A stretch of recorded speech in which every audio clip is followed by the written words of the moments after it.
Oke, saudara, kita lanjutkan yang sudah kita pelajari. Jadi, sekali lagi, saya tekankan spirit daripada kita belajar bersama ini adalah bukan mau menghakimi, bukan juga karena kebencian, bukan juga mau menjatuhkan dan sebagainya, sama sekali tidak. Kita punya satu kerinduan, yaitu merindukan belajar kebenaran firman Tuhan. Tetapi di dalam kita merindukan belajar firman Tuhan, kita tidak mungkin terluput dari pro dan kontra, karena manusia yang terbatas ini bisa muncul perbedaan-perbedaan pendapat dan penafsiran Alkitab yang meskipun Alkitabnya sama, tapi di dalam penafsiran bisa kesimpulannya berbeda-beda. Cuma hal itu tidak terlalu mengkhawatirkan bagi saya selama kita benar-benar punya hati yang benar-benar mau terbuka oleh pimpinan Roh Kudus. Ya, itu syaratnya ya, hati yang benar-benar mau terbuka oleh pimpinan Roh Kudus. Hati yang benar-benar merindukan kebenaran di atas segala-galanya, bukan ngotot dengan keyakinanku. Ya, saya sendiri banyak belajar, saudara, dalam proses belajar mengajar teologi ini, bahwa kita tidak boleh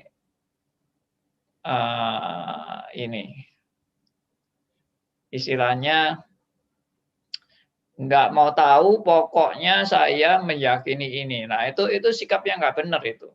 Ya, saya nggak mau tahu Anda ngomong apa saja, saya nggak mau tahu. Pokoknya yang saya yakini ini pasti benar. Nah, kalau seperti itu, kita itu seperti sikap kita itu sudah seperti katak dalam tempurung dan bersifat kaku, mati, dan tidak mau diubahkan sama sekali. Ya. Lalu juga kita harus hindari sikap merasa diri paling benar. Ya, saya ini paling benar sudah, semua salah semua. Itu juga enggak betul. Saya juga tidak mengajari saudara sebaliknya, misalnya selalu ragu-ragu, selalu enggak yakin apa yang diyakini. Jadi orang pelin-pelan terus, nanti hari ini ditarik kiri jadi kiri, besok ditarik kanan jadi kanan, besok lagi ditarik ke depan, besok lagi tarik ke belakang. Jadi orang tidak ada pendirian sama sekali, juga tidak benar seperti itu. Terlalu kaku, mati, tidak benar. Terlalu open, lalu fleksibel sampai nggak ada pendirian juga tidak benar. Lalu yang benar yang mana? Yang benar adalah kita selalu mau terus-menerus diperbarui untuk kembali kepada Alkitab. Ya, saya ulang ya. Ini sudah semboyannya reform dari sejak zaman dahulu kala, yaitu harus terus-menerus diperbarui, rela diperbarui untuk mau kembali kepada Alkitab. Jadi di dalam perubahan ini kita punya patokan yang jelas. Patokannya adalah Alkitab. Kita bukan asal berubah. Dan kita berubah bukan asal cocok sama pikiranku. Tidak, itu tidak benar. Anda sudah punya presupposisi yang salah dengan Anda punya pikiran. Pokoknya aku mau nerima yang cocok sama pikiranku. Karena kita harus sadar bahwa pikiran kita dan pikiran Allah itu tidak selalu sama. Dan bahkan mungkin apa yang bertentangan dengan pikiranku atau yang aku tolak dari pikiranku, justru itu adalah kebenaran yang dinyatakan oleh kitab suci. Bisa terjadi seperti itu. Jadi saya sendiri banyak belajar, saudara, ya, bahwa apa yang dulu saya anggap benar ternyata bisa salah. Dan apa yang saya anggap salah ternyata benar. Bisa terjadi seperti itu, sehingga saudara dan saya ini diajak untuk berproses. Berproses bukan untuk saya mau sesuaikan semua itu menurut pendapat saya, bukan. Tapi saya mau tunduk, pendapat saya ini, saya mau tunduk di bawah otoritas kitab suci. Ya, ini penting ini ya.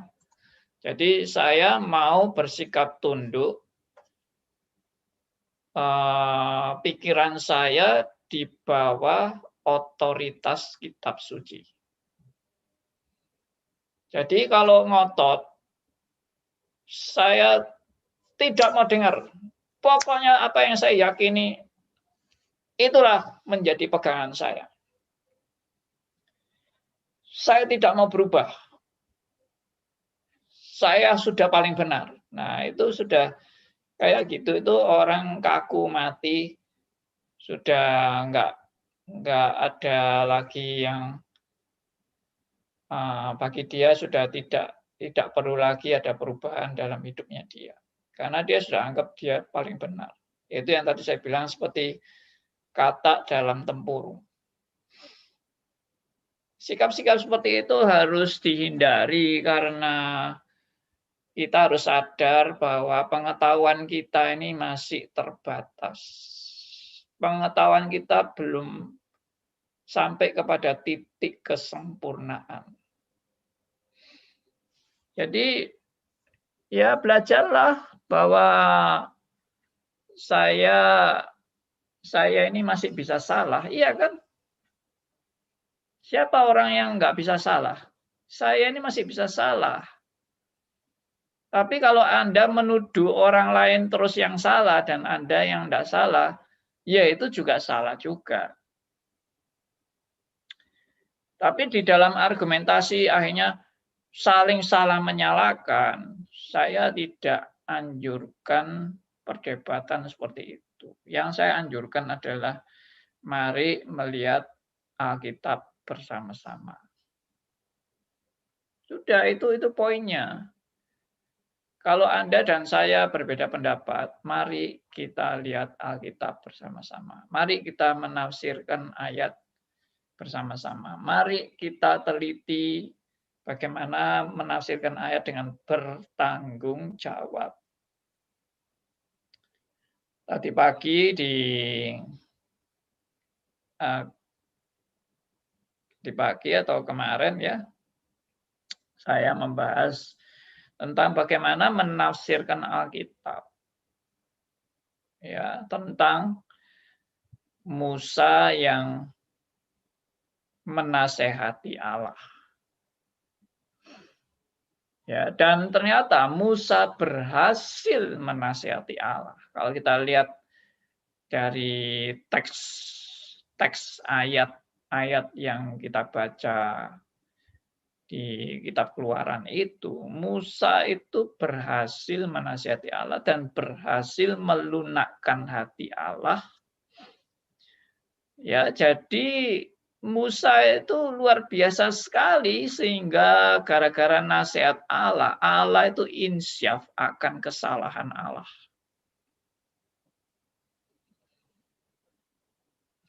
Coba saudara perhatikan kata-kata saya ini. Allah insyaf. Gara-gara nasihat Musa, Allah menjadi insyaf akan kesalahannya.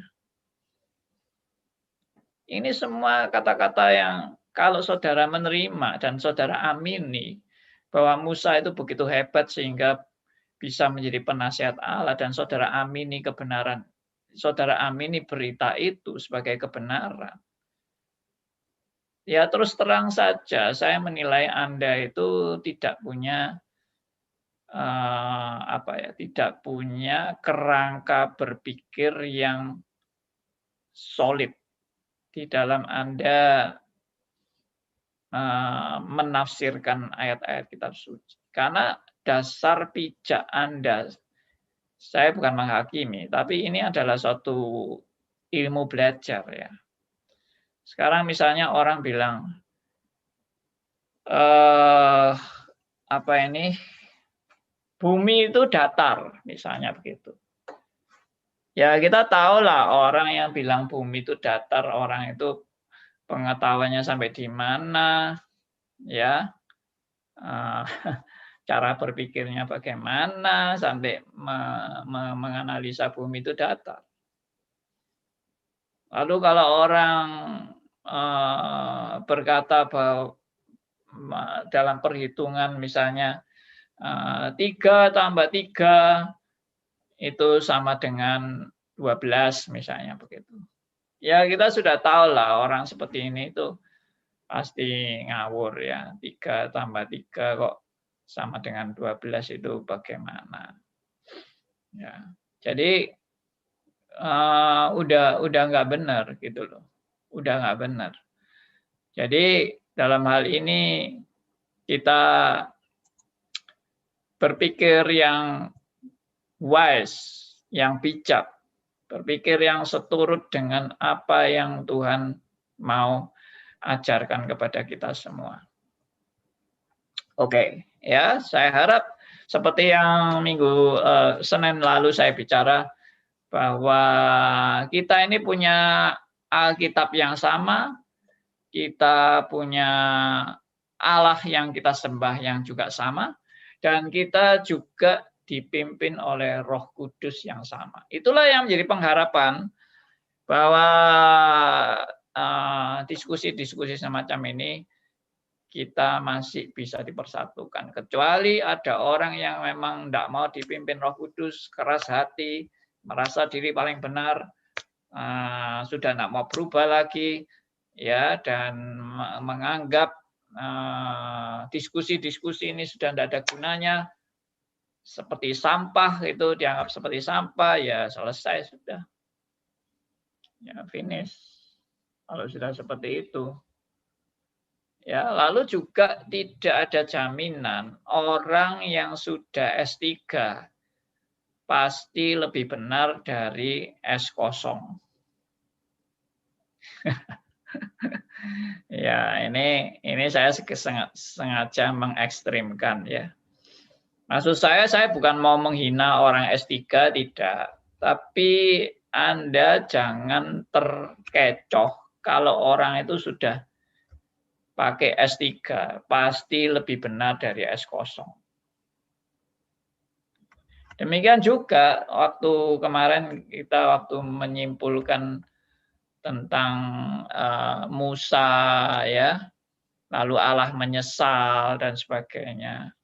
Itu Anda jangan terkecoh juga. Orang kalau pakai bahasa asli sama orang yang pakai bahasa terjemahan, pasti lebih benar yang bahasa asli daripada yang bahasa terjemahan. Itu loh, logika-logika seperti ini itu harus kita pangkas. Logika, pokoknya kalau sudah orang pakai bahasa asli, pasti benar. Sudah tahu nggak ini logika yang bercacat ini sebetulnya sudah ada contoh paling gampang. Anda nggak usah tunggu sampai Anda doktor, sampai Anda PhD, sampai Anda S3, sampai Anda profesor baru ngerti kebenaran ini. Nggak usah, Anda S0 aja langsung ngerti kok. Orang pakai bahasa asli sama orang yang pakai bahasa terjemahan tidak dijamin yang bahasa asli pasti lebih benar dari yang terjemahan. Contohnya apa? Contohnya yang paling gampang ya orang Yahudi. Orang Yahudi itu kalau pakai baca kitab suci mereka ya baca pakai bahasa asli yaitu bahasa Ibrani. Ya. Kalau yang menguasai bahasa Yunani ya mereka baca pakai bahasa Yunani. Tapi apakah penafsiran orang Yahudi tentang Yesus Kristus itu lebih benar dari kalau Anda yang tidak ngerti Ibrani menafsirkan tentang Yesus Kristus. Iya toh. Mereka yang pakai bahasa asli. Saudara cuma pakai bahasa terjemahan. Saudara mengakui Yesus adalah Tuhan dan Juru Selamat. Dia adalah Allah yang menjadi manusia.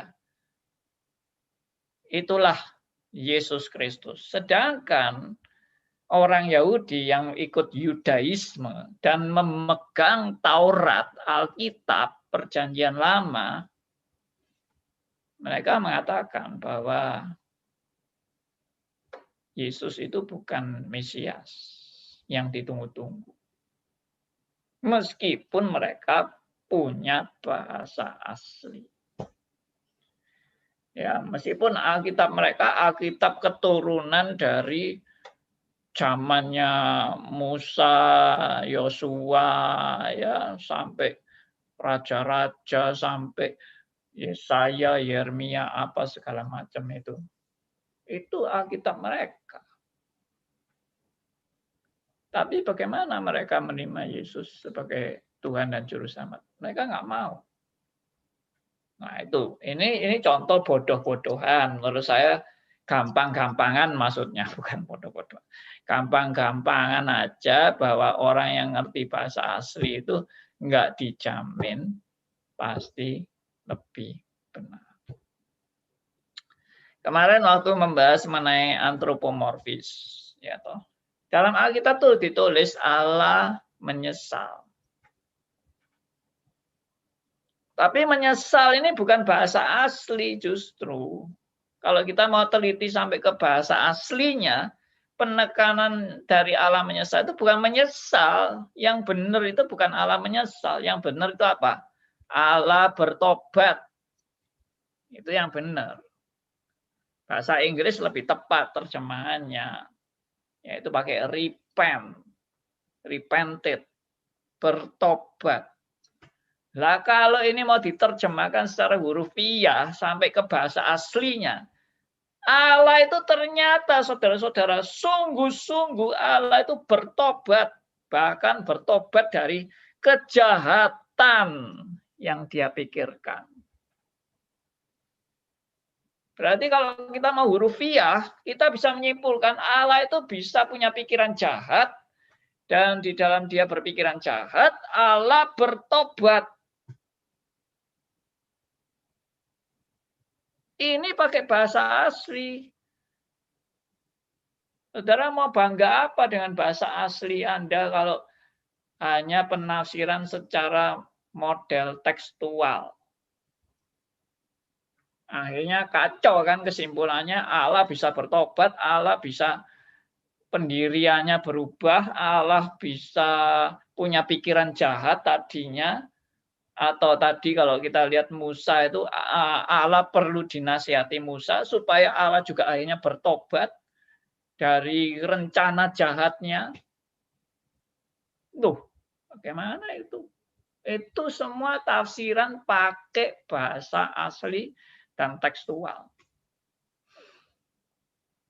Oke ya. Ini contoh-contoh aja supaya kita itu jangan punya pandangan-pandangan yang bagi saya terlalu sempit kalau Anda itu menyimpulkan pokoknya kalau sudah orang pakai bahasa asli pasti lebih benar. Pokoknya kalau sudah S3 pasti lebih benar. S3 itu loh banyak yang juga jadi saksi Yehova, banyak yang juga jadi Mormon, banyak yang juga jadi liberal. Sekali lagi saya bukan ngenyek S3 atau merendahkan S3. Saya hormat dengan orang-orang yang mau belajar. Tapi belajar sampai menjadi S3 itu tidak menjamin apa yang dipelajari adalah benar-benar kebenaran. Ya. Orang bisa belajar itu enggak tambah lama tambah benar, tapi tambah lama tambah salah. Tambah belajar, tambah salah. Kenapa tambah salah? Ya karena yang dipelajari itu sudah sudut pandangnya sudah berbeda, sehingga tambah belajar, tambah salah. Contohnya Anda belajar dari dasar pijak, bahwa Alkitab itu bukan firman Allah. Dengan dasar pijak itu Anda mau belajar terus. Belajar Alkitab, meneliti Alkitab. Dan Anda menemukan, ternyata Alkitab itu memang bukan firman Allah. Alkitab makin banyak salahnya, Alkitab makin banyak mitosnya, dongengnya. Ya, Alkitab banyak cerita-cerita yang tidak masuk akal. Ya, ternyata itu dipengaruhi oleh bahasa kafir. Ya, ternyata Yesus itu terlalu diidolakan sama murid-muridnya sampai Yesus didewa-dewakan, ya, sampai itu sudah sama dengan pemberhalaan manusia. Itu kesalahan dari murid-murid Tuhan Yesus itu. Ya. Kan kalau orang belajar seperti ini dan dapat S3. Saya diberitahu oleh seorang dosen, saya tidak usah sebut namanya. Dia juga ada di antara kalangan kita. Dia bilang dia dulu pernah sekolah di sekolah liberalisme, sekolah liberal. Dan dia buat tesis apa? Apa tesis dia untuk bisa lulus jadi S3? Apa ya tesisnya? Tesisnya adalah Allah Tritunggal itu hanya buatan manusia atau karangan manusia. Itu tesisnya dia. Dia membuktikan melalui tesisnya bahwa Allah Tritunggal itu tidak ada di Alkitab. Allah Tritunggal itu cuma karangan manusia. Dan dia dengan disertasi itu, dia lulus jadi S3. Judulnya apa? Allah Tritunggal itu hanya karangan manusia. Bagaimana? Saudara mau bangga dengan S3 yang akhirnya mengeluarkan statement-statement yang semacam itu. S3 apa itu? S3 yang makin merusak. Ya. Sekali lagi saya bukan meremehkan orang-orang S3. Saya aja nggak mampu kok S3 itu. S2 aja saya nggak mampu, ya. Jadi saya ini cukup ya S1 aja lah. S1 aja sebetulnya saya merasa itu anugerah saja itu bagi saya. Ya, itu bukan karena benar-benar saya itu berhak kok dapat menyandang S1, S2 lagi. Ya, itu semuanya itu bukan betul-betul karena kepandaian kehebatan saya. Ya, orang enggak usah terlalu pinter. Saya melihat orang-orang yang di Alkitab itu, perempuan Samaria bisa percaya kepada Yesus, sedangkan dia adalah pelacur. Bagaimana? Perlukah sampai S3 baru dia boleh bisa menerima Yesus dengan benar? Ya, sekali lagi saya bukan meremehkan S3 dan akhirnya kesimpulannya enggak usah sekolah lah. Buat apa sekolah itu? Sekolah teologi enggak penting. Enggak. Jangan salah mengerti itu. Saya tetap menganjurkan orang kalau punya talenta yang kepandaian yang betul-betul dari Tuhan dengan luar biasa, ya harus bertanggung jawab, belajar dengan sampai kalau perlu S3, kalau perlu S4 kalau ada ya. Oke. Saya tidak berpanjang-panjang di sini, saya kembali lagi kepada bahan yang saya sudah ini perkenalkan kepada Anda.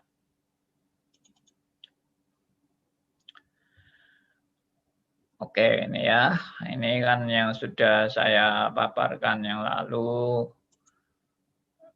Ini tulisan dari Spurgeon yang mengutip kata-kata George Whitefield. Yeah, we are all born Arminians. It is grace that turns us into Calvinis. Ya, orang bisa aja mau terima atau tidak terima dengan kalimat ini, tapi ini pasti ditulis oleh orang yang sungguh-sungguh menghayati bagaimana seseorang itu menjadi Calvinis itu karena only by grace.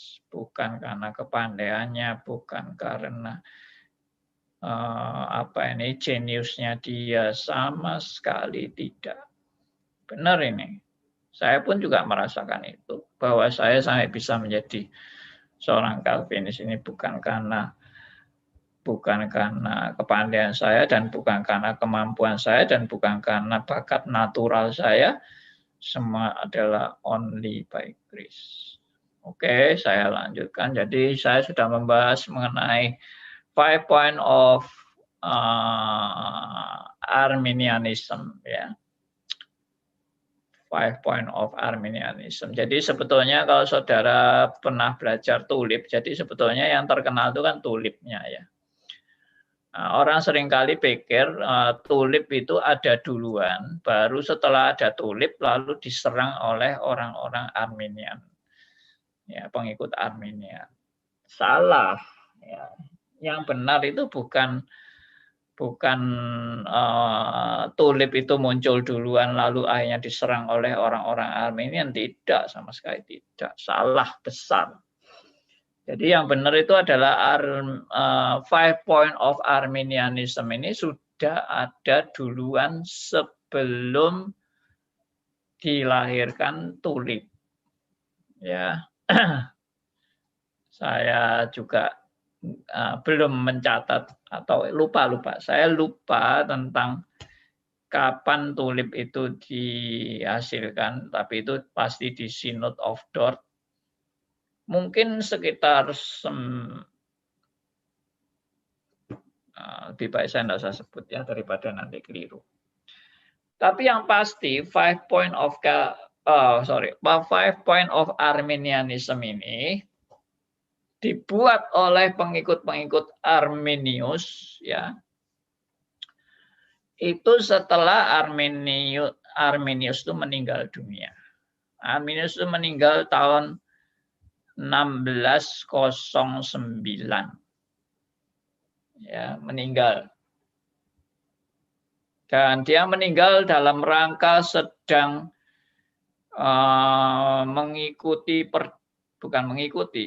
dia sedang mempertanggungjawabkan akan teologinya dia yang melawan teologinya Calvinism. Ya, sekali lagi. Jadi Arminius itu waktu dia dalam perjalanan hidupnya, dia tadinya memang kan belajar reform. Waktu itu memang boleh dikatakan kan belum ada Arminian. Jadi yang ada itu reform aja sama Katolik begitu loh.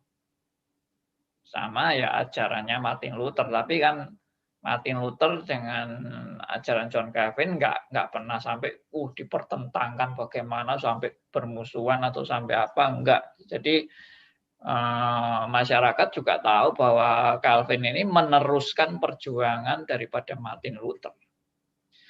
Ya, singkat cerita setelah Arminian belajar, tapi makin lama dia makin merasa doktrinnya Calvin ini dia nggak setuju.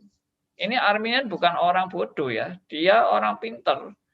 Dan dia juga, kalau tidak salah gelarnya juga sampai,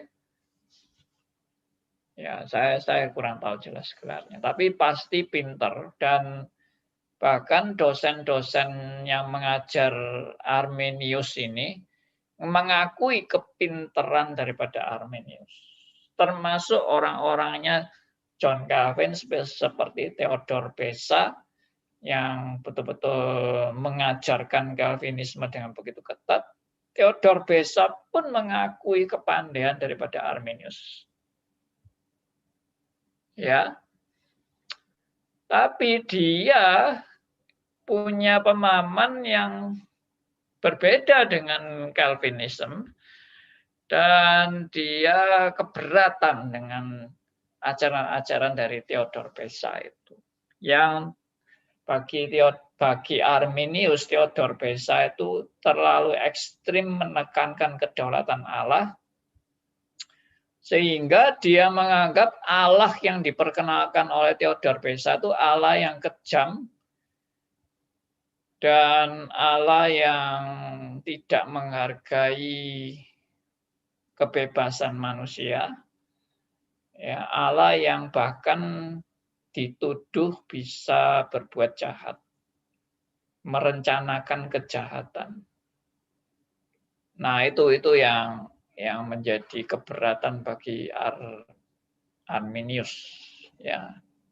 Nama sebenarnya itu Arminius. Pengikutnya disebut Arminian. Ya, alirannya disebut Arminianisme atau Arminianism. Oke.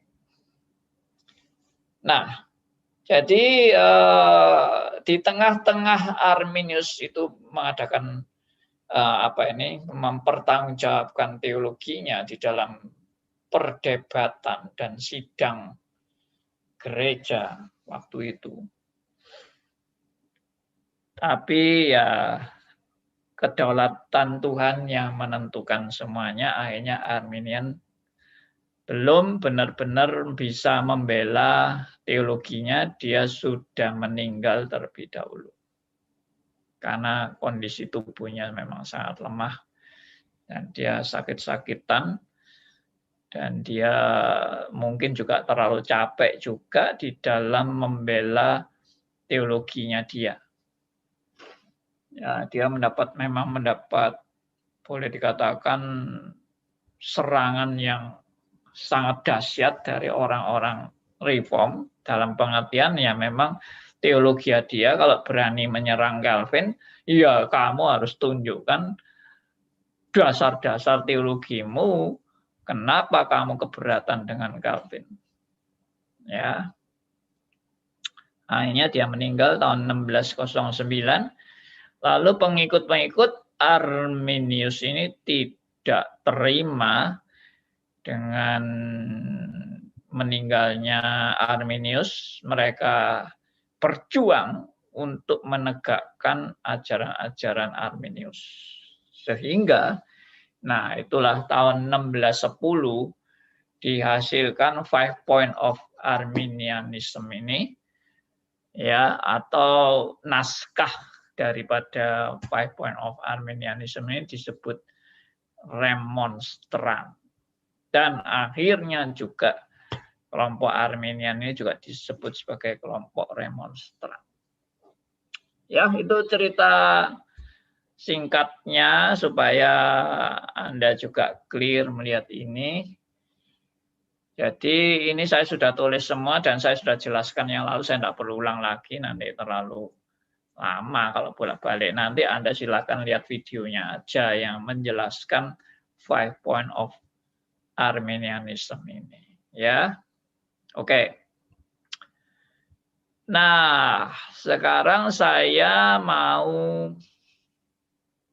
sebelum saya memperkenalkan nanti 5 Point of Calvinism, itu sebetulnya sudah banyak tahu, sebetulnya malah saya tidak terlalu tertarik menjelaskan 5 Point of Calvinism, ya. Tapi saya mau membahas dulu, sebelum itu membahas tentang tulip ini, saya mau membahas dulu mengenai ini. Saya simpulkan, ya, saya simpulkan dari apa yang sudah dipaparkan oleh kaum Remonstran ini. Mungkin ada yang memang bertanya kepada saya, apakah pendapat Arminius itu sama dengan kaum Remonstran?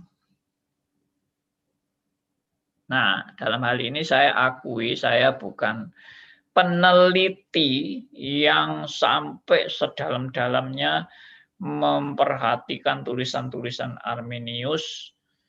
Saya terus terang, saya tidak sampai di situ. Bagi saya malah nggak terlalu penting bagaimana Arminius itu pendapatnya, karena sekarang yang tersebar di mana-mana itu bukan dari asli pandangan Arminius, tapi yang tersebar sekarang ini di mana-mana yang terkenal dengan Arminianisme ini adalah ya pandangan dari kaum Remonstran. Ya, makanya perbedaannya antara Remonstran dengan Arminius sendiri bagaimana ya, I don't know. Ya, saya yakin sih nggak terlalu banyak berbeda. Tidak terlalu banyak berbeda karena mereka semua murid daripada Arminius. Tapi mungkinkah murid lebih ekstrim dari gurunya? Mungkin. Karena memang banyak terjadi itu. Kalau sudah gurunya meninggal, muridnya meneruskan, lebih hebat ekstrimnya. Lebih parah daripada gurunya. Tapi kalau saya melihat dari apa yang saya sudah jelaskan tentang Arminianism ini, 5 point of Arminianism ini, saya yakin memang itulah spirit asli dari yang disebut dengan Arminianism. Ya, ini karena cukup konsisten apa yang dipaparkan ini cukup konsisten dari poin 1 sampai poin 5.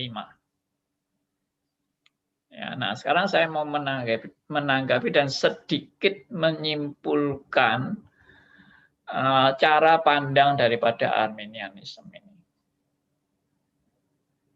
Sebetulnya saya tidak mau terlalu rumit dengan teks-teks macam-macam itu, kutipan-kutipan dan sebagainya. Saya tidak mau terlalu rumit di situ.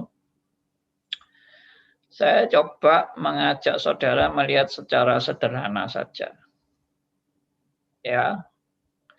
Nah, sederhananya apa?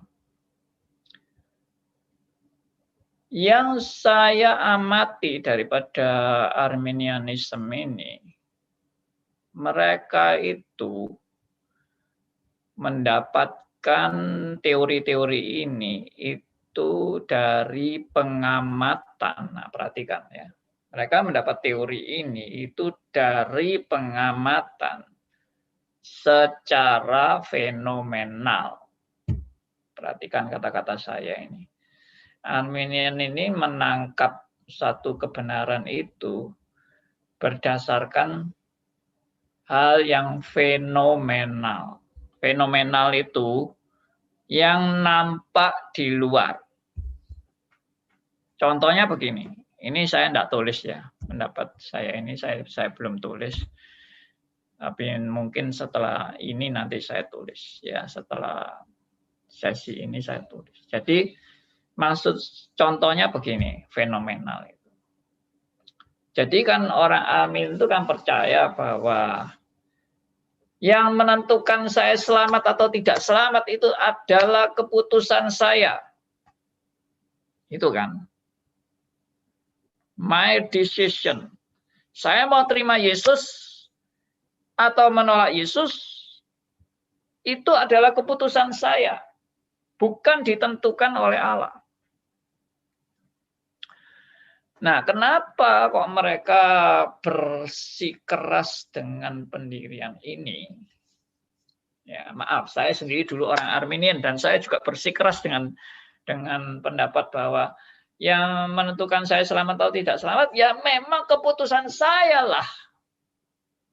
Dan itu dari mana itu kesimpulan itu keputusan saya? Ya karena waktu saya ditawarkan kebenaran tentang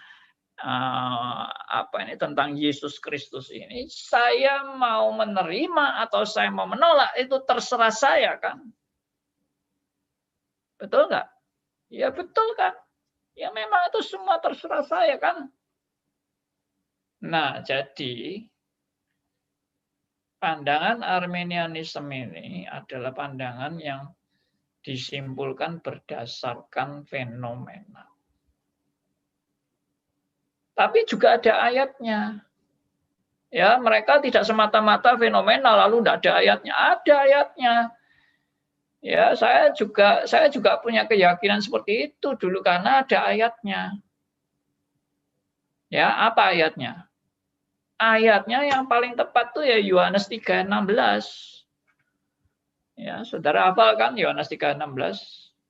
Karena begitu besar kasih Allah akan dunia ini, sehingga ia mengaruniakan anak yang tunggal, supaya barang siapa yang percaya kepadanya tidak binasa, melainkan beroleh hidup yang kekal.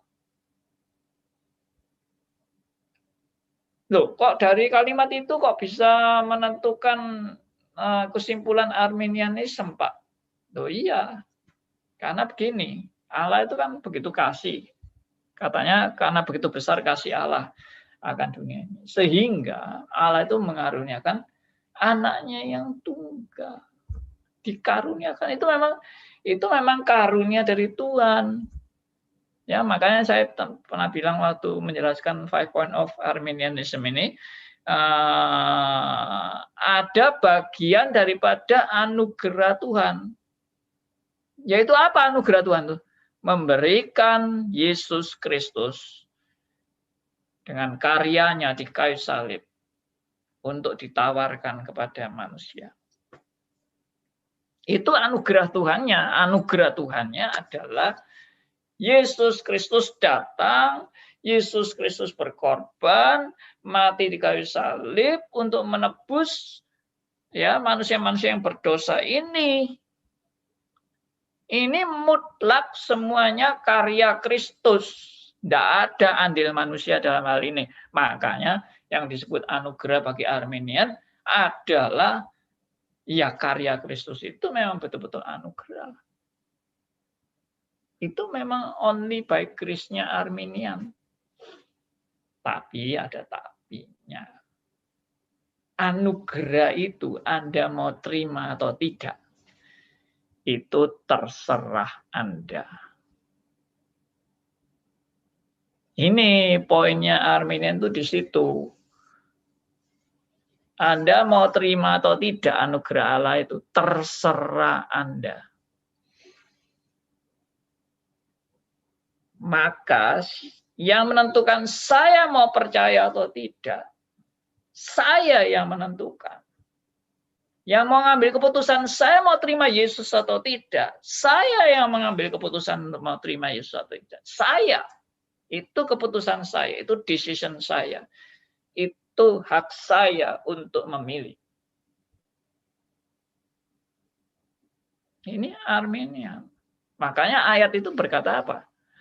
Karena begitu besar kasih Allah akan dunia ini, sehingga ia mengaruniakan anaknya yang tunggal. Supaya barang siapa yang percaya kepadanya. Perhatikan, supaya barang siapa yang percaya kepadanya. Tidak binasa, melainkan beroleh hidup yang kekal. Ya, saya ganti ayat aja supaya jelas ini. Ya, sebentar. Ayatnya belum siap.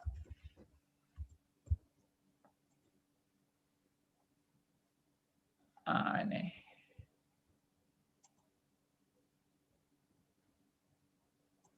Sebentar. Yohanes 3 ayat 16. Ya.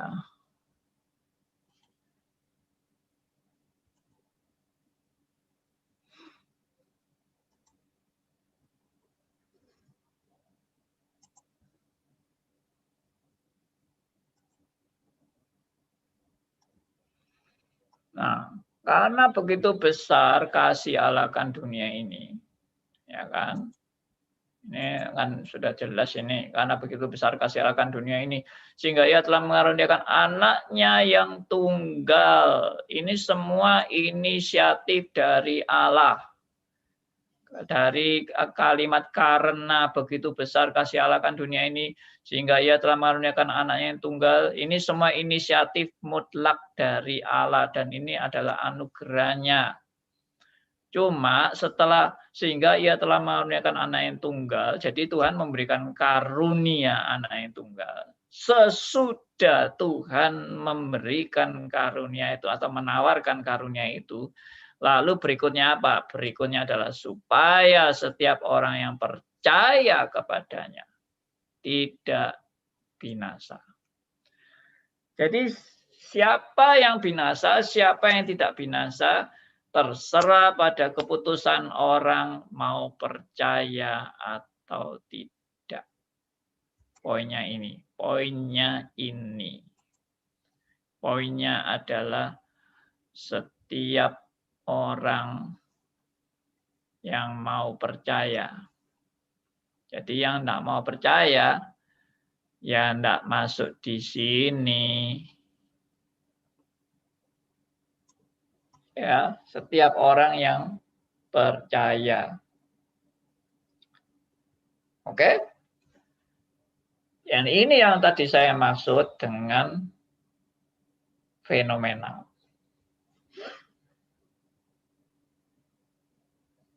Oke, sekarang berikutnya.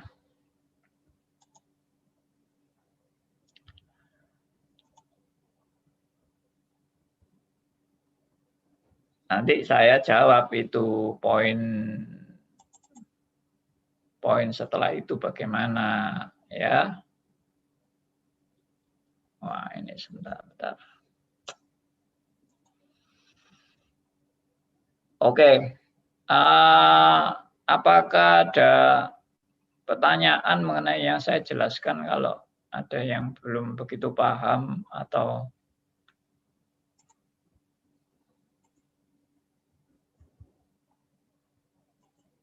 tidak ada ya? Saya tanya, Pak. Silakan, Pak. Aryo. Kalau Armenian itu ada waktu membela pendapatnya itu, tapi akhirnya dia meninggal dan sebagainya. Apakah zaman itu kan mayoritas sama sekali dikuasai oleh pendapat Alvin? Dan karena yang dibantah ini sangat menyangkut kebidatan, apakah hendak konsekuensinya dibakar hidup-hidup? Arminius itu konsekuensinya zaman itu gitu toh. Ya. Oke, kalau itu saya nggak berani memastikan, tapi ada kemungkinan bisa ya. Kalau sampai disimpulkan bahwa ajaran Arminianisme ini memang betul-betul bidat dan bukan Kristen.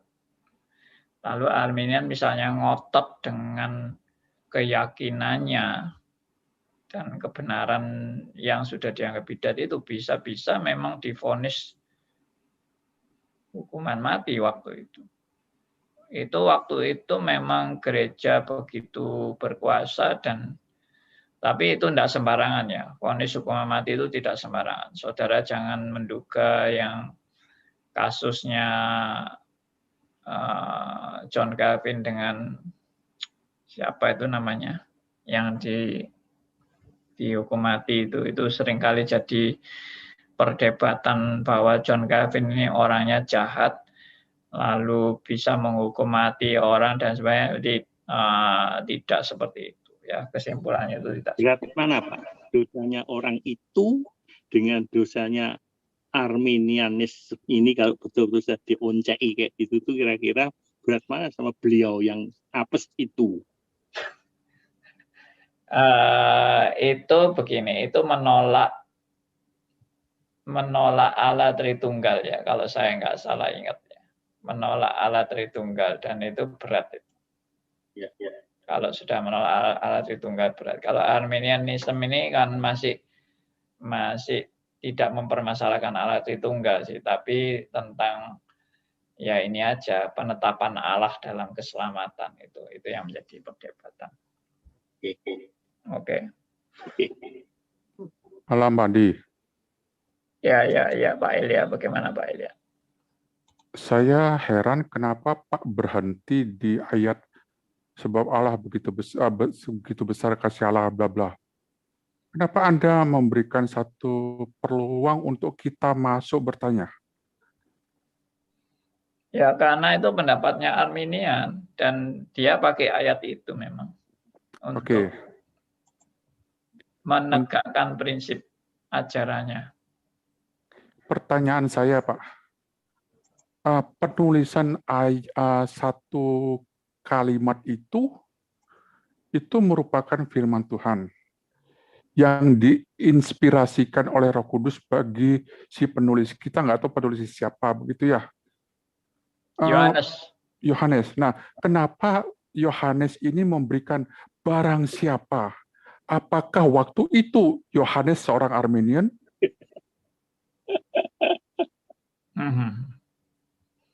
Saya yakin enggak. Nah, saya hanya mempertajam saja. Kenapa Pak berhenti di sana? Kenapa keluar kalimat only by grace-nya Allah dengan mengaruniakan anaknya tunggal? Itu kan satu sisi oleh Allah gitu ya. Kenapa Yohanes memberikan satu narasi untuk manusianya? Kenapa itu dijadikan satu? Itu yang menggelitik pada saat Pak berhenti. Oh, waktu berhenti pasti ada sesuatu rahasia yang harus dikelitik, dikulitin gitu ya. Itu yang saya tangkap. Thank you. Sekarang ini belum waktunya mengkulitin. Sekarang ini saya masih mau kasih argumentasi dari Arminian. Ya, hari ini Pak masih jadi pembela Arminian kan begitu ya? Berlanjut ya? Masih. Terus. Masih 3 session lagi. Kesimpulan saya, untuk Calvin mungkin hari Senin. Hari ini kita berputar-putar di Arminian dulu, begitu yang saya tangkap. Thank you. Iya. Ya. Betul. Malam Pak Andi. Iya, Bapak Theodor. Ini bukan Theodor Besa ya. Iya Pak, tadi Pak Andi bilang kan Jakobus Arminian tuh tidak setuju dengan Theodor Besa. Apakah itu bernuansa demokrasi Pak, demokratis gitu? Seperti orang nggak setuju pendapat gitu dengan satu parpol dengan parpol lain, mungkin begitu atau gimana Pak?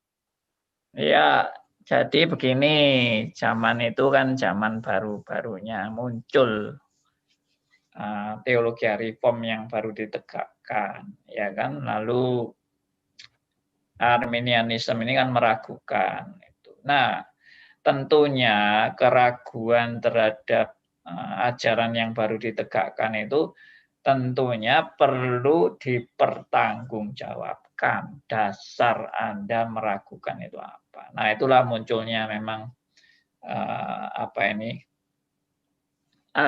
Arminius kemudian disidang, ya boleh dikatakan begitu, disidang dan harus mempertanggungjawabkan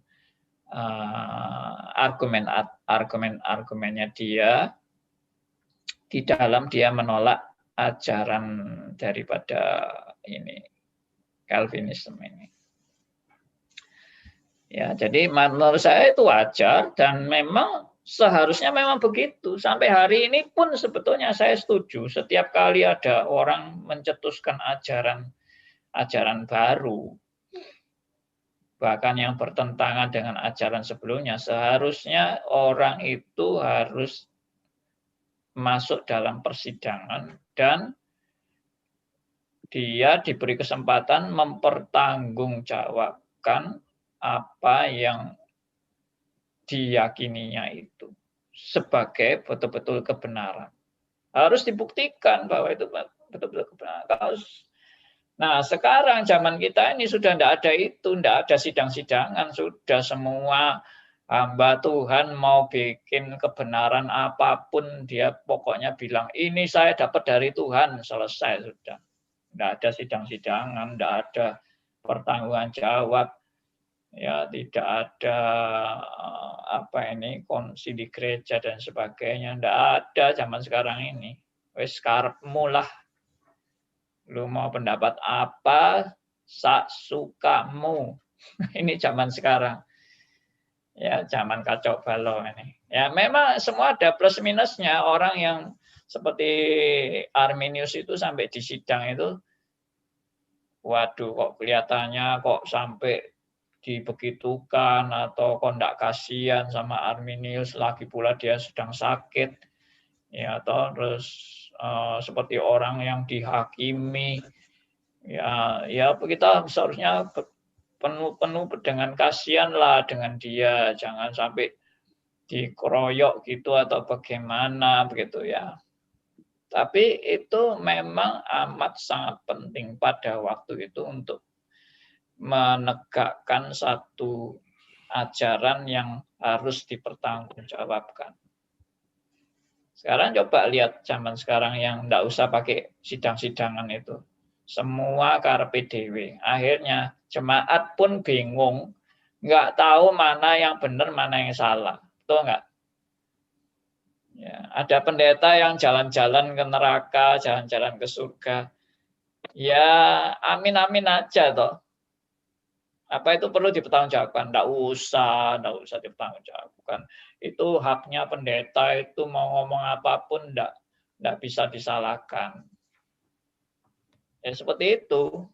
Makanya harus kita maklumi zaman waktu itu. Waktu Martin Luther itu membuat 95 dalil menolak ajaran Gereja Roma Katolik. Itu lebih sadis dari Arminius ini. Ya, lebih sadis. Itu Martin Luther betul-betul benar-benar dianggap pesakitan. Dan buku-bukunya Martin Luther dibakari, ya dibakar. Ya, dia dipanggil ke Roma, maunya diadili dan langsung maunya dihukum mati Martin Luther itu.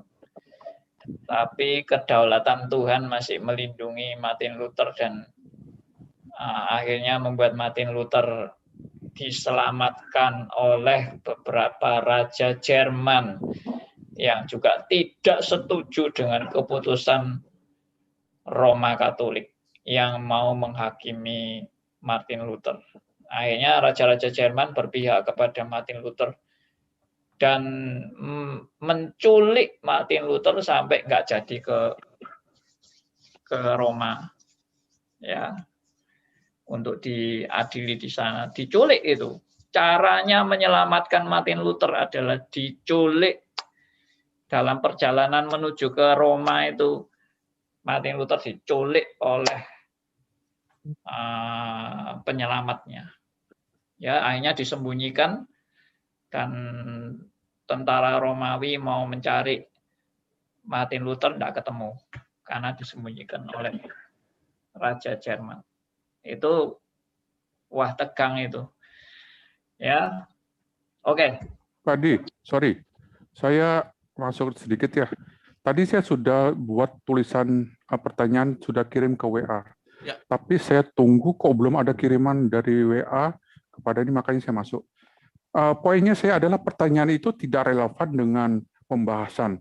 Tapi Tuhan membuat Theodor bicara sehingga Pak mengatakan tidak ada rekonsiliasi, tidak ada pertanggungjawaban. Tolong moderator bacakan pertanggungjawaban pendeta Andi Halim atas pertanyaan saya. Ya, sudah ditaruh Zoom juga ya. Jadi seperti ini Pak, yang disampaikan oleh Pak Elia dari uraian di pembuka, Pak Andi tentang S3 dan S0 itu. Begini Pak, yang dipahami yaitu sarjana pertama Pak Andi adalah di teknik elektro. Lalu Pak masukkan sekolah teologi. Pertanyaan dari Pak Elia adalah apakah lulus di sekolah teologi itu?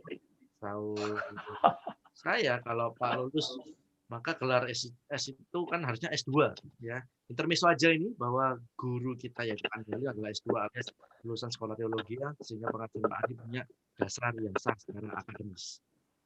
Boleh diluruskan. Iya, memang saya lulus. Tapi saya merasa ya itu tadi, saya itu lulus itu bukan hak saya lah, itu hanya anugerah aja. Ya, saya ini orang goblok kok, bukan orang tidak pintar. Bisa Pak, Anda merusak satu tatanan sekolah tinggi. Kalau sudah S1 di elektro itu S1, yang berikutnya adalah S2 harus diakuin. Kalau Anda sudah merusak kedaulatan Allah di alam semesta ini. Terima kasih Bapak Elia. Profesor. Yang sudah menegakkan kedaulatan dari sekolah tinggi. Kebenaran harus dibicarakan, Pak. Jangan Anda merendah, jadi Anda merusak semua tatanan sekolah tinggi kita. Betul atau betul? Ada betulnya dan tidak betulnya. Wah, kalau nggak betulnya adalah Anda terjebak dengan gelar. Padahal gelar itu tidak ada apa-apanya. Lebih baik S0 ya Pak ya. Thank you. Pak Andi, Pak Elia sudah bisa diangkat jadi rektor.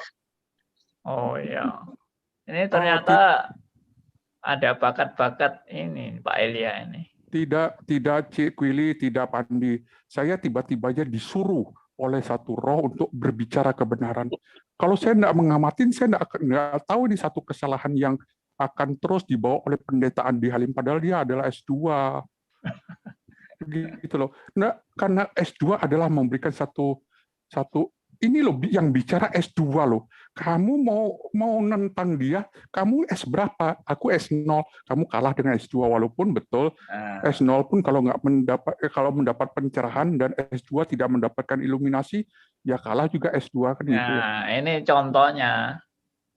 Contohnya Elia itu bisa menegur saya karena S-nya meskipun kalah sama saya, dia bisa menegur saya. Itu. Saya S3 Pak. Pak Elia, Pak, maaf Pak. Saya S3 Pak, SD, SMP, SMA Pak. S lilin. Pak Elia, Pak, kalau memperhatikan cerita Pak Andi Halim, Pak Andi itu bukan hanya pendidikan formal Pak, ada informal sama non formalnya. Jadi sebelum beliau masuk ke sekolah teologi sudah aktif di persekutuan Pak. Iya. Itu kan Pak ya?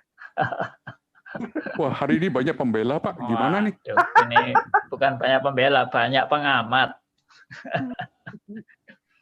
Malam Pak Andi. Loh kan? Jadi banyak bertanya. Pak Arif, silakan. Ya Pak Andi. Terima kasih, saya selama ini kan ngikuti di YouTube. Ya. Ini ada pertanyaan mulai minggu lalu. Ini Pak Arif baru muncul ini. Judulnya Calvinism versus Armenianism. Terbalik Pak, Armenianism versus Calvinism. Ya. Jadi yang saya tangkap begini, Pak Andi menceritakan kronologisnya. Pak Andi dulu punya pengalaman, Pak Andi dulu Armenian. Iya. Ya, sampai akhirnya menjadi Reform, ya, atau Calvinis lah seperti itu. Ya. Nah ini pertanyaan begini Pak, kalau sepanjang pengamatan dan sepengetahuan saya, mayoritas gereja-gereja besar saat ini itu mereka tidak Calvinis, juga tidak Armenianis.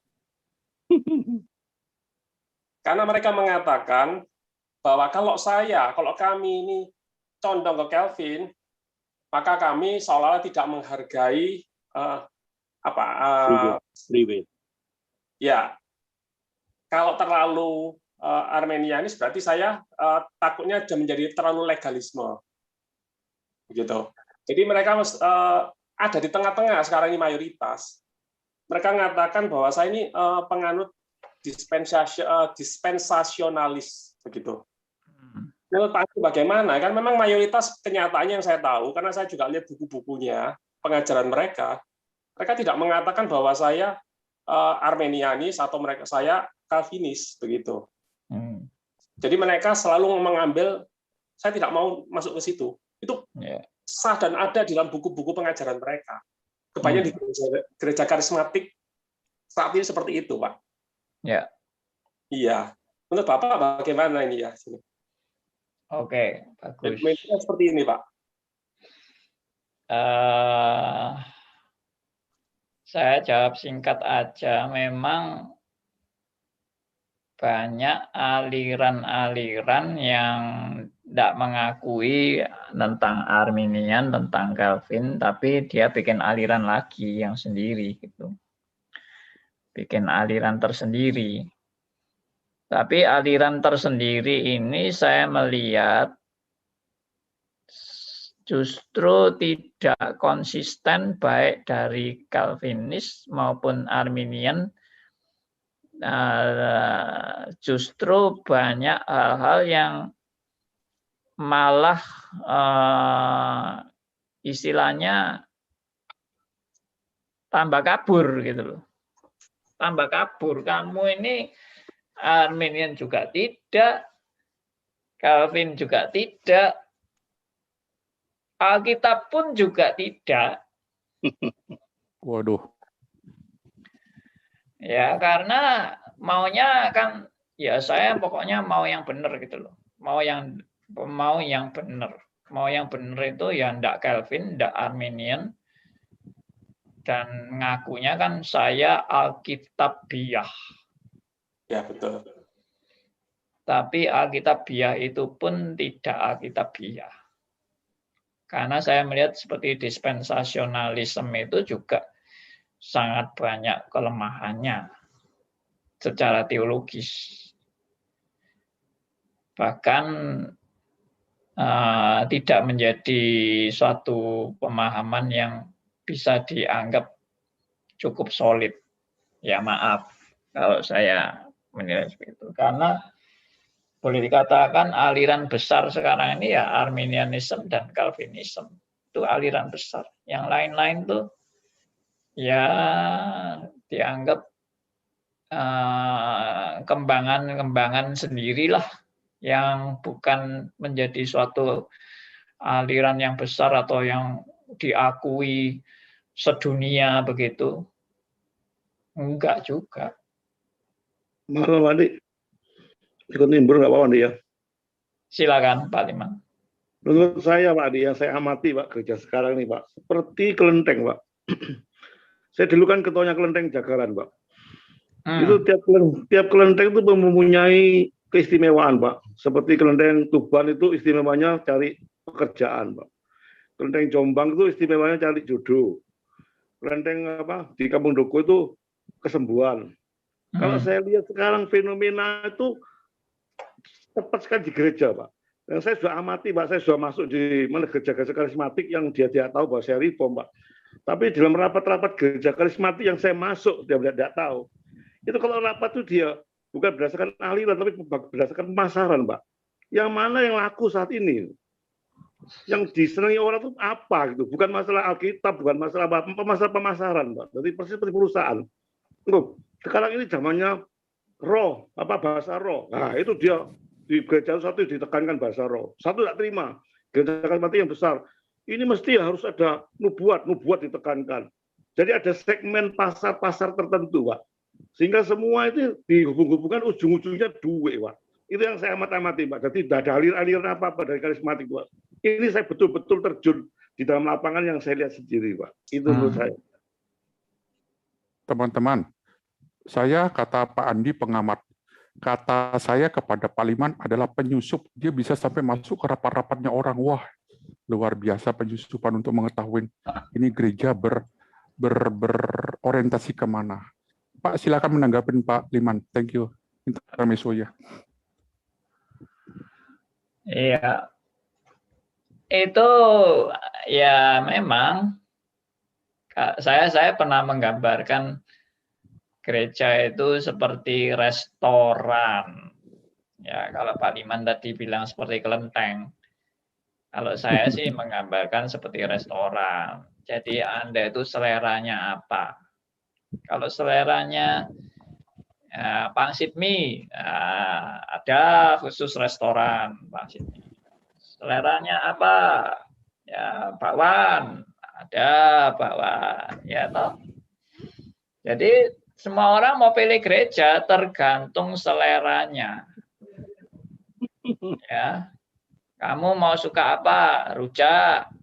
Ya, ada restoran yang bikin rujak. Ya kan, seperti itu. Nah, apakah gereja itu memang seperti itu sekarang ini menawarkan menurut selera masing-masing?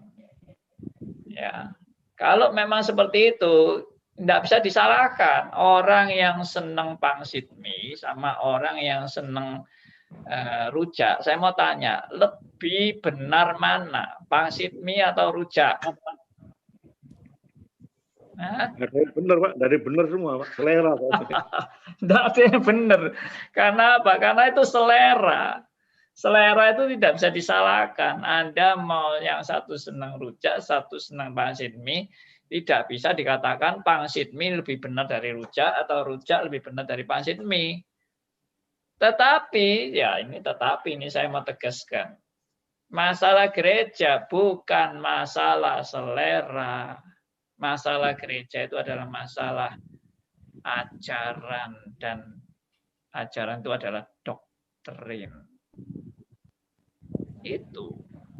Kalau Anda hanya memasalahkan selera, ya berarti saya bukan hanya mengatakan gereja itu masalah selera.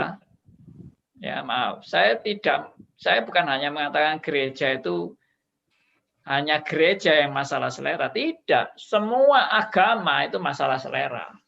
Anda mau pilih agama apapun, selera Anda, terserah Anda. Itu kalau mau sampai benar-benar kita hanya mau menitik beratkan masalah selera. Tapi sekali lagi, kalau saya mau tegaskan, saya pernah mengikuti perbandingan agama, ya, terus juga oikumene, apa segala macam saya ikuti semuanya. Saya simpulkan, masalah agama, masalah gereja itu bukan masalah selera, tapi masalah ajaran dan doktrin. Sama seperti misalnya eksistensi suatu negara. Eksistensi suatu negara itu bukan masalah selera-seleraan, tetapi masalah doktrin dari negara itu. Ya. Kalau negara itu tidak ada doktrinnya, tidak ada basicnya, negara itu akan terombang-ambing oleh segala macam pengaruh-pengaruh yang akan mendominasi negara itu. Nanti ada pengaruh ini, hijau jadi hijau, nanti merah jadi merah, kuning jadi kuning. Jadi negara ini tidak ada pendirian sama sekali, karena memang tidak ada dasar doktrinnya. Tapi Indonesia kan jelas, doktrinnya adalah Pancasila, Undang-Undang Dasar 45. Jadi ini mau dijadikan negara Islam, ya nggak cocok, nggak bisa. Ini dasar negara kita Pancasila, kecuali mau dirubah dasar negaranya, ya sudah. Negara kita sudah istilahnya bukan Indonesia lagi. Begitu. Nah, ini. Jadi Kristen, sekarang gereja, Anda mau apa? Mau selera atau mau ajaran? Kalau Anda mau selera, ya sudah, semua orang memang terserah kamu mau pilih apa begitu. Tapi kalau gereja adalah masalah kebenaran, saya akan meneliti ini betul-betul ajaran yang benar atau tidak. Saya harus meneliti dan saya harus bertanggung jawab dengan pilihan saya. Nggak bisa cuma pokoknya selera. Itu. Oke. Pandi. Selamat malam, Pandi. Selamat malam, siapa ini? Pak Surya atau Pak Elias, silakan. Ya, terima kasih. Silakan Pak Surya dulu deh. Ya, Surya ya. Pak Andi tadi kan sempat disinggung tentang masalah tergantung selera ya. Padahal kalau kita ingat pelajaran-pelajaran yang lalu, kita bisa seperti ini kan karena kemurahan Tuhan. Dan itu bukan kita yang milih kan. Masalah iman, masalah segala kan sudah dipilih dari sana. Iya. Betul. Jadi kan bukan selera, Pak. Nah iya, makanya saya bilang kalau itu hanya masalah selera, ya namanya ya orang suka-sukanya mau pilih gereja apa, nggak usah dipikir karena sekedar selera dan tidak bisa disalahkan. You mau selera A, mau selera B, mau selera C, nggak bisa saling menyalahkan. Ya nggak apa-apa, kamu ikut selera itu ya nggak apa-apa, bagus. Selera yang lain lagi juga nggak apa-apa, bagus. Ya itu kalau masalah selera. Tapi gereja kan bukan masalah selera. Saya tekankan tadi gereja itu masalah ajaran. Kalau tadi Pak Surya menekankan mengenai kasih karunia, saya sampai bisa mengenal kebenaran itu karena kasih karunia, yes, itu tepat. Saya bisa mengenal kebenaran itu kasih karunia. Tapi poinnya yang dikenal itu kan kebenarannya, bukan seleranya. Saya tidak memilih gereja ini karena kasih karunia, saya dituntun pada selera ini. Nah itu tidak. tidak dituntun pada selera. Anda dituntun pada kebenaran. Jadi orang sampai bisa mengenal kebenaran itu adalah anugerah Tuhan. Itu adalah kasih karunia Tuhan. Tapi poinnya tetap ajaran, bukan selera. Nah, itu jadi orang-orang kalau menyimpulkan gereja itu cuma masalah selera, itu kesimpulan yang bagi saya terlalu amat sangat dangkal dan merendahkan esensi gereja hanya sebagai selera. Kasihan banget itu. Kalau hanya selera, iya kan? Oke. Tadi siapa lagi yang mau tanya? Elia. Saya Pak, saya mengamatin. Pak Arief, nama kepanjangan Anda S itu apa? Atau begini, apakah Anda pernah mengisi di RMC streaming? Pak Andi bisa bantu? Oh, silakan Pak Arief. Mengisi maksudnya apa Pak Elia? Mengisi acara. Oh, saya itu pernah ikut Pak Andi 1-2 kali saja waktu awal-awal acara obrolan santai. Oke. Karena begini teman-teman ya, saya mengamatin suaranya Pak Arief ini adalah sama persis dengan Pak siapa itu Pak Pendeta Andi itu mengisi di RMC juga di radio RMC streaming. Wah, dia punya analisa, dia punya penjabaran tentang Alkitab luar biasa. Dan suaranya adalah mirip dengan Pak Arief. Itu pengamatan saya, tapi ternyata salah orang. Thank you. Bukan Pak. Saya ikut Pak Andi, belajar di Pak Andi di Stris. Ya, terima kasih klarifikasinya. Lanjut Pak Andi, ini sesi tanya jawab sudah hampir habis waktu. Ya, oke. Saya kembali ke bahan tadi.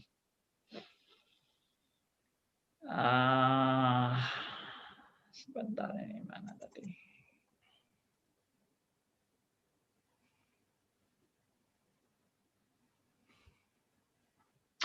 Oke ya. Nah, sekarang saya akan menguraikan ciri dari Arminianism. Ya, seperti tadi saya bilang kan, Arminianism ini terpancang pada fenomenal. Ya, tadi seperti saya tadi bilang, barang siapa yang percaya kepadanya tidak binasa melainkan beroleh hidup yang kekal. Dan kalau tadi Pak Elia bilang itu saya sengaja memotong, sepertinya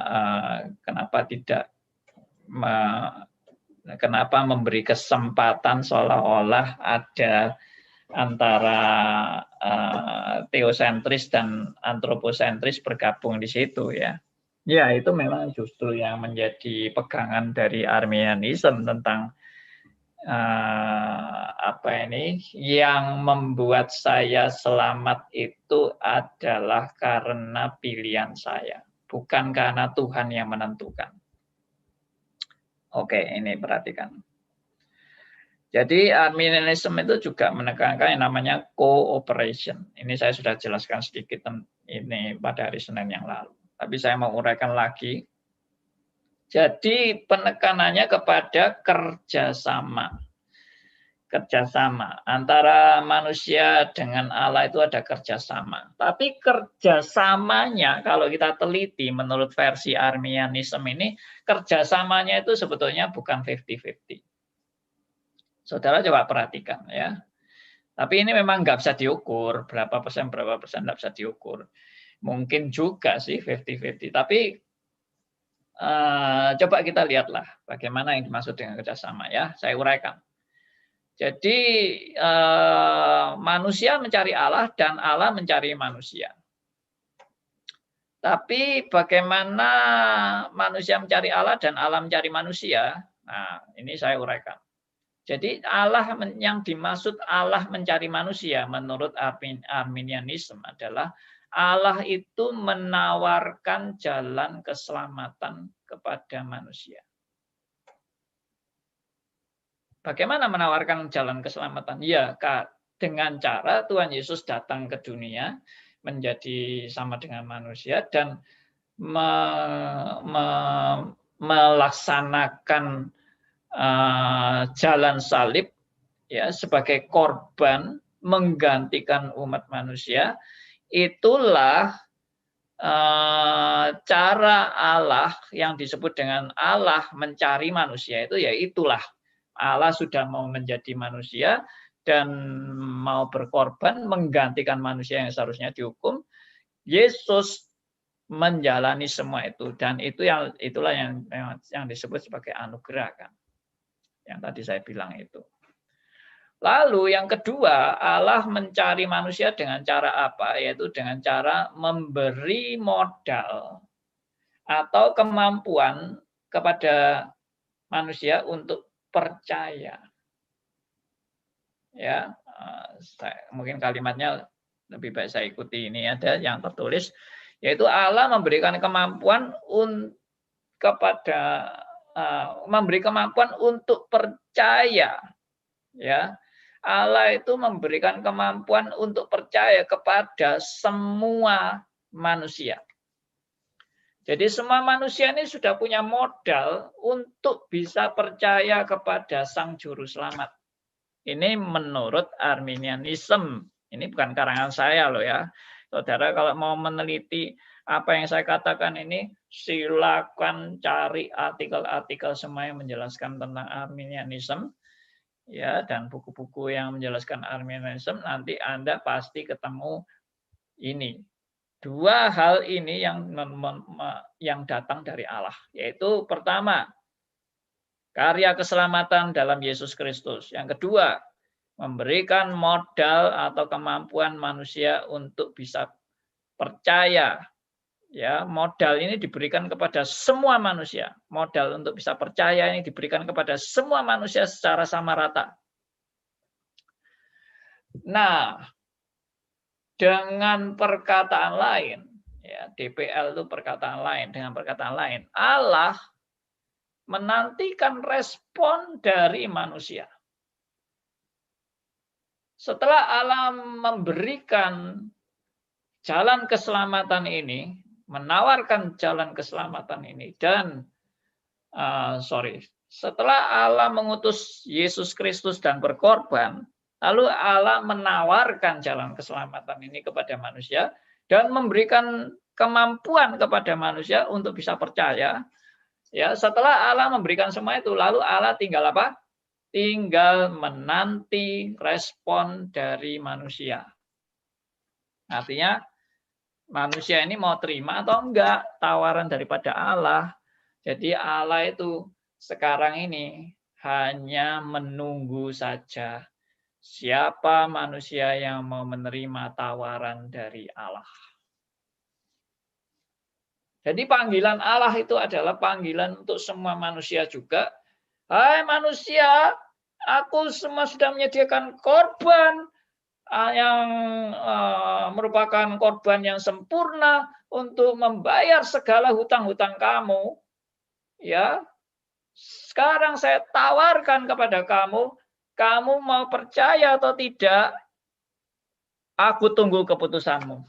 Nah, jadi Allah di surga sekarang tinggal menunggu saja siapa-siapa manusia yang mau menerima atau yang mau menolak karya penebusan Yesus Kristus. Itu yang disebut dengan cooperation.